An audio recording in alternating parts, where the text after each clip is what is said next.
Okay, and we're set.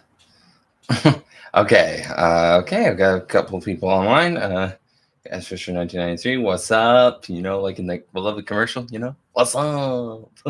Yeah, no, yeah. Hi, everyone. Hope this looks good. We're trying out some new equipment. We've got new microphone working here, and we got some new lighting system. A couple of new lights up. Of course, I'm using the DSLR to do this, and then you can see the microphone right here. Um, so we're trying this to see how well the streams can look. I think it looks a ton better. I'm looking on the screen right here. It looks great. Uh, Mike TV, sup Tom, sup. Glad you're able to join us. Now that the stuff is my wife, she helped set this all up. So big thank you to her for this. But yeah, okay. So I guess we'll talk phase four and Blue Down Productions and stuff. So first off, haircut, shave. I mean, I've let it grow a little bit, and I've got a bit of scruff going right now, but no longer the full beard I had going. Different look. I know the early promotional work for the Lost Scene 6 had me with the longer hair, kind of my trick or treat look from that film. In the end, it just was a case of I wasn't comfortable, and we hadn't shot enough of the movie for me to have an issue with it being like, hey, we'd have to reshoot anything. So I could get away with it. I was like, it's now or never. And with all the delays we've had with filming the movie, it just in the end was comfort over style. So I wanted to be comfortable. So Niven's gonna have more of his regular original look from the earlier films, which is fine for me. It was an interesting experiment to try longer hair, but I don't think I'm ever gonna let it grow that long again. Nor am I gonna do that much of a beard probably ever again. That's probably a one-off. There's that. I'll edit it. It'd be nice. It'd be nice if we were able to roll pretty similarly to the same schedule we had with the Lost Scene 5. I think it's going to be very similar to that film in terms of shooting schedule. So nothing too crazy, nothing too difficult. I think it's a little simpler. There aren't as many effects as there's not as big, like there are the same kind of like shootouts or anything. So I think it's going to be simpler film in that regards. The action scenes are a little more fighting, like actual like fist fights and some pistols and stuff. But there's not like machine guns and shotguns and all that. There's a little bit, but nothing compared to what was in the Lost Scene 5. That's not this kind of film. I'm trying to do something a little different here. So there is that. Let's see what other phase for the legends. Sorry about the legends. Um we have the script almost finished, and then we'll start recording our lines and everything. So we'll have hopefully we'll be able to get that out there pretty soon. I'd like to try to get it out before the end of the year. It might be early next year, but we really do need to finally have that project done and behind us. That would really help out things in the Legends cinematic universe. We actually had the Legends film done, since we're starting to get the films way past those events. And I think it'd be nice to be able to show, okay, when did they meet up and what was that like? It's just delays and stuff, and really nailing down the script because I want it to be the best it can be. So, I'm not satisfied if I'm just going to turn in a lazy first draft script. So, it's gone through a few rewrites and some changes as it's evolved, and I think the final product will be pretty nice.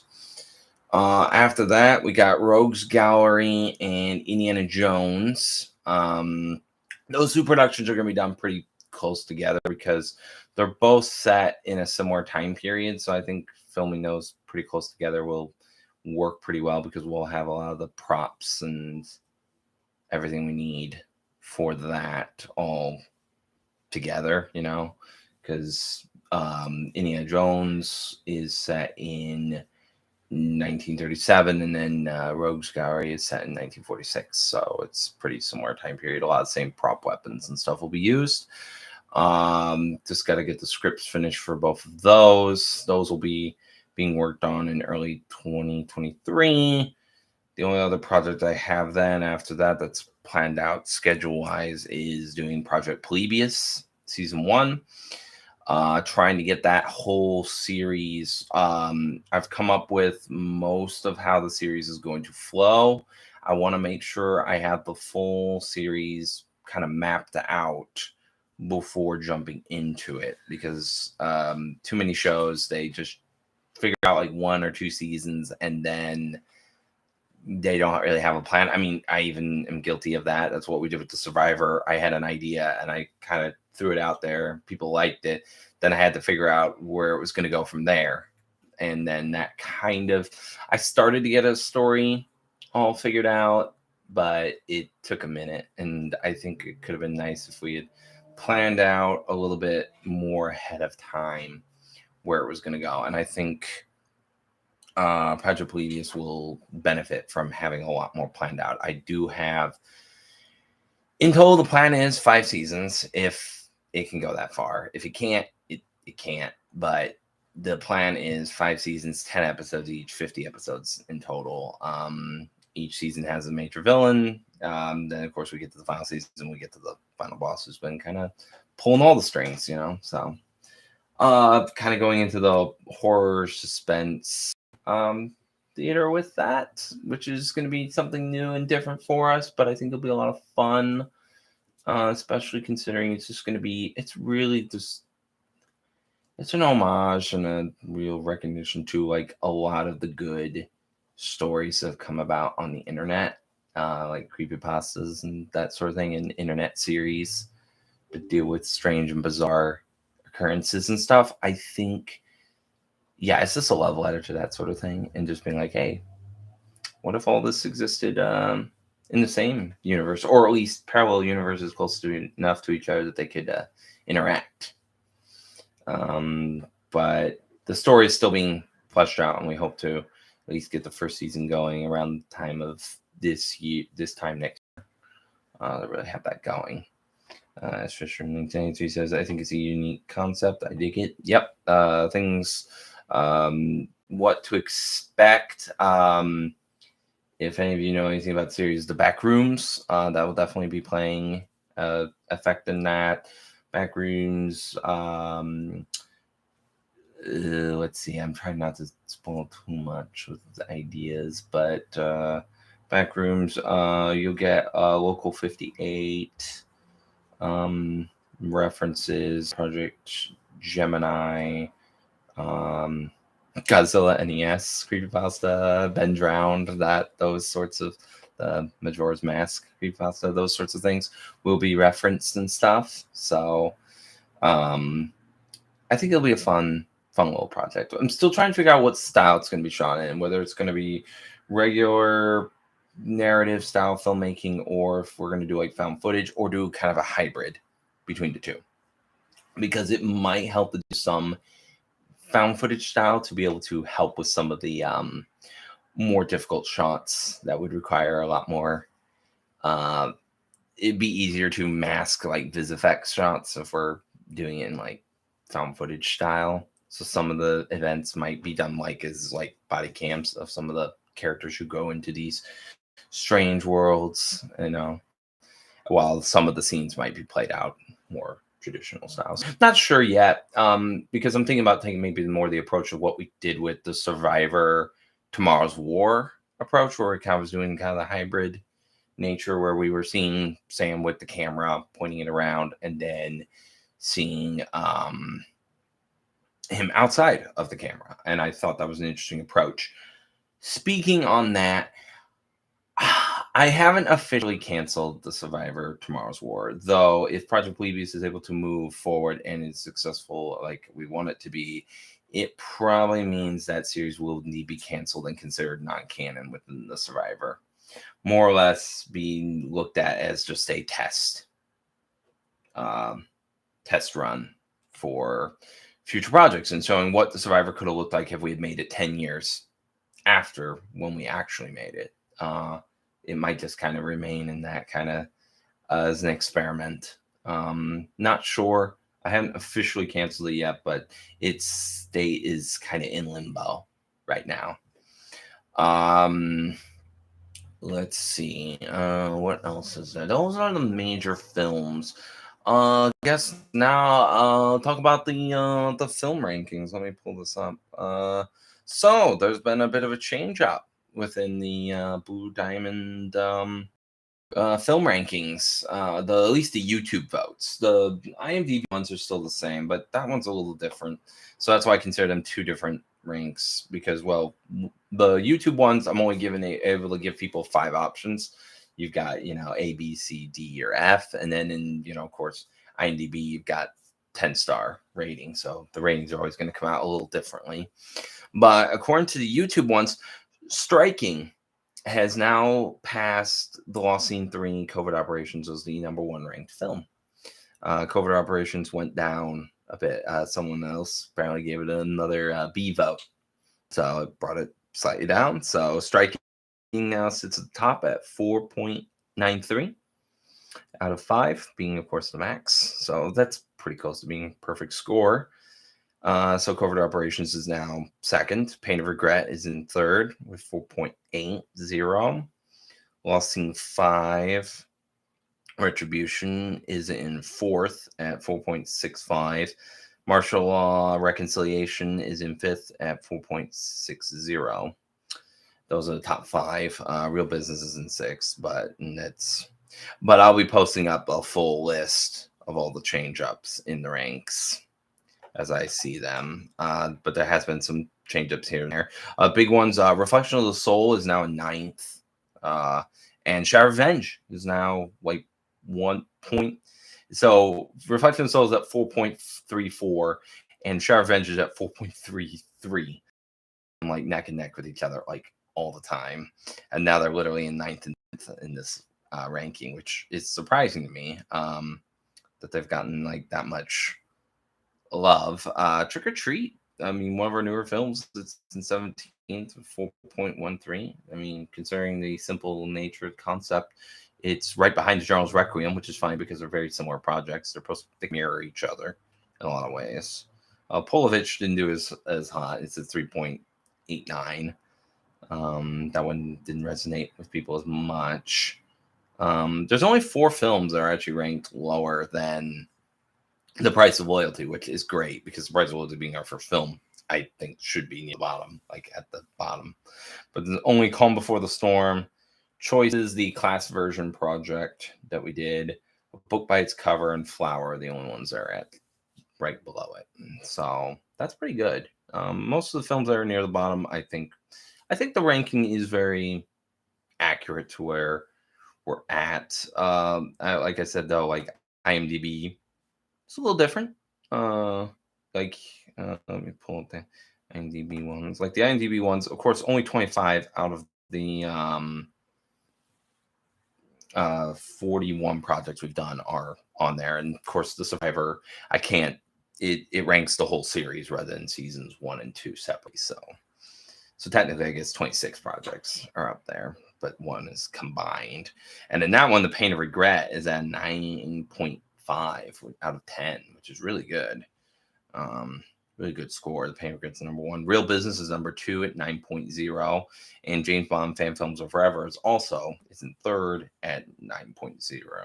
Oh, it has fewer votes, so I rank it right below The Real Business. And then Lost Scene 3 and 5 are right behind that.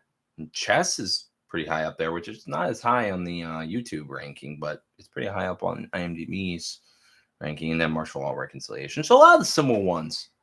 It's pretty clear what films are pretty popular for us. But that's with the rankings, which I want to talk about. So we've talked about, what's going on with Phase 4, Lost Scene 6.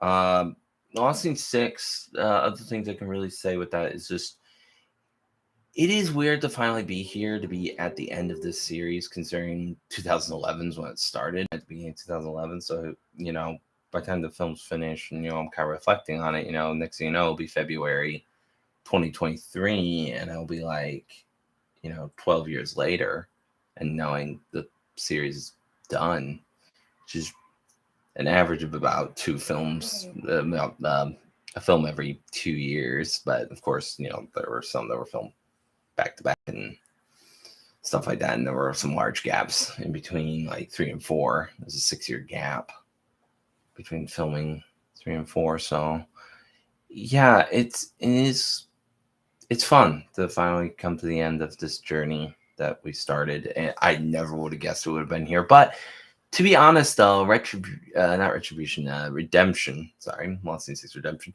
I've had this idea since 2012 of where this story would go and where it would end. So this is nothing new. Kind of like Retribution. Retribution had been in my mind since 2011. I mean, it was originally Retribution's story was pretty much what The Lost Scene 3 was originally going to be, back when it was just going to be 3 films. A lot of Retribution story, except of course, instead of Sean Deakins, it was going to be Vin, and they were going to have the little crossover, and then that was going to be the story. We're going to reveal that Grayson was a traitor, and that was it, and the story right there. And then, of course, 3 ended up being a prequel, and then 4 was going to be Retribution. Then when we reintroduced the story, we decided to make Choices. Choices originally going to be just a spin-off film, but we decided to make it part of the official line because it does continue the story and it reintroduces a major character to the series.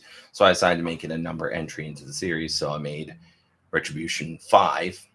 I made 6. S. Fisher in 1993 says, since you mentioned 3, that sneaking sequence was really cool. Yeah, it's one of my favorite scenes that we filmed for that series, and honestly, in Blue Diamonds as a whole, it's definitely one of my top sequences. And it was all unscripted. I mean, the script says they sneak to the base, and then of course we filmed all that. And I still remember going out and filming that. Used to go horseback riding in that area, but so I knew where all these trails were. Of course, Sam Russell and the 3rd episode of season 2 of The Survivor also walks along that same exact trail in that episode. So I use that now that the area is inaccessible. Sad news is pretty much there probably will be no more filming ever. I might try to get one last filming. I might get a couple of shots for The Lost Scene 6 with Survivor Rock, just as kind of a goodbye to this location, because all that upper area, like where the Shadow Revenge's pre-title sequence was filmed, where the training exercise, all those trees, all that woods up there, and the Survivor season 1 episode 10 was filmed up there. Contact was filmed up there. They're putting in a whole housing development up there. Those woods are pretty much almost gone now. You can actually see from the bottom where the road is, you can actually see the houses starting to come up. So that whole wooded area is pretty much gone. So it's no longer really a viable filming location. I think we'll try to get one last little bit of filming there, just as a goodbye to this location, since it's been so many Blue Diamond projects. As Fisher 1993 says, yeah, inspired by my favorite mission in Call of Duty 4. Yes. I mean, obviously that sneaking sequence in Lost Scene 3 was inspired by the all gillied up mission from Call of Duty 4 Modern Warfare when you're in Pripyat. Yeah. That was the whole kind of point. That was just show that, I mean, that's more Niven's style. He's more of a sneaking around kind of as Sam Fisher kind of guy, more than going in guns blazing like a character like Jack Stone would be, or even Thomas Lund or some of the others from the LCU. Niven does a little bit more sneaking around, except in the 5th movie. I mean, the 5th movie, though, different circumstances. But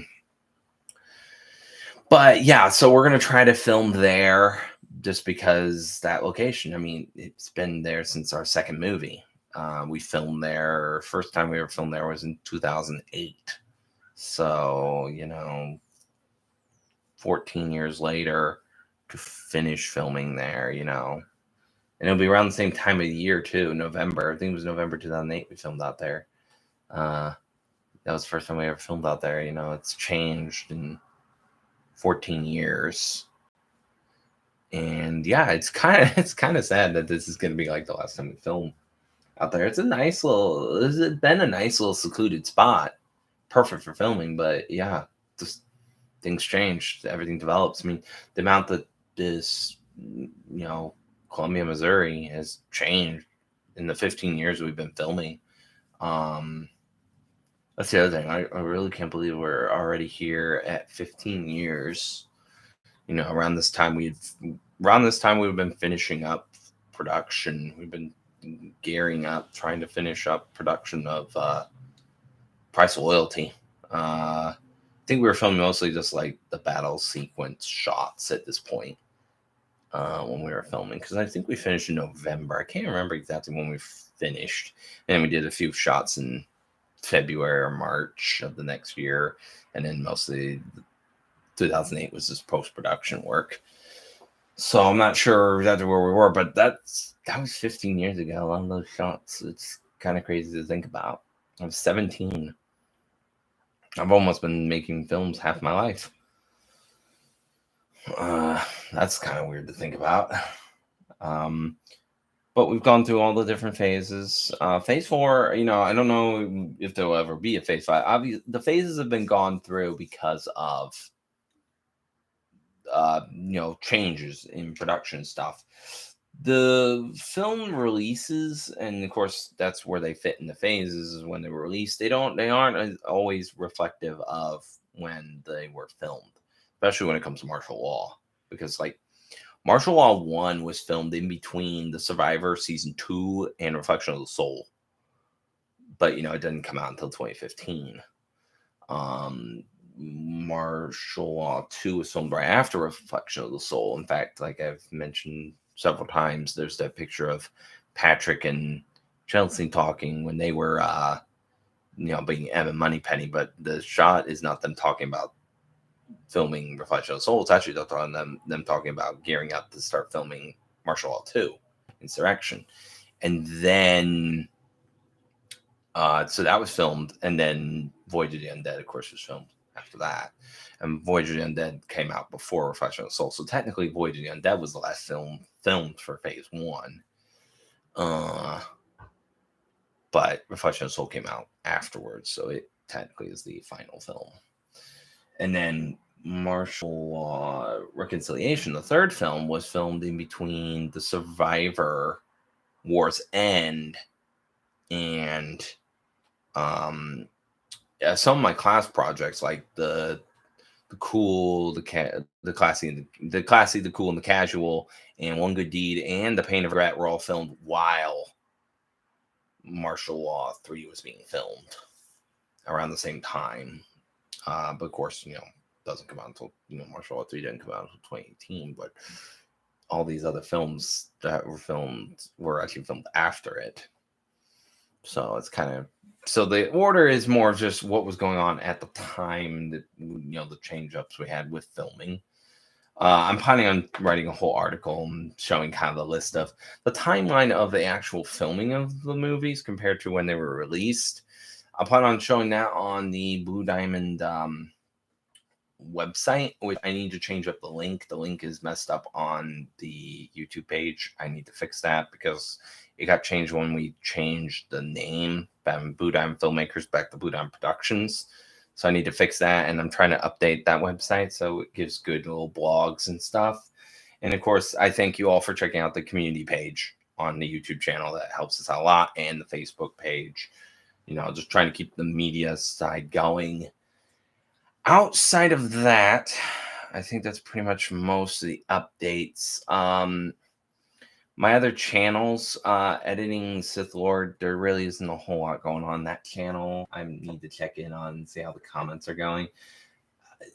The channel was created at a time when making fan trailers, rescores, and that sort of thing were super popular, and now the whole community has changed, and making those sorts of things. Some channels find some success with doing that, but a lot of times, like, the numbers that a lot of my videos pull in are like so low that it's like the time spent on making some of these. It's like I could be making other videos. That's why we really want to push with the Star Lord of the Jedi channel, which has not done much. I mean, I've done one main video, and that's the James Bond 3 timeline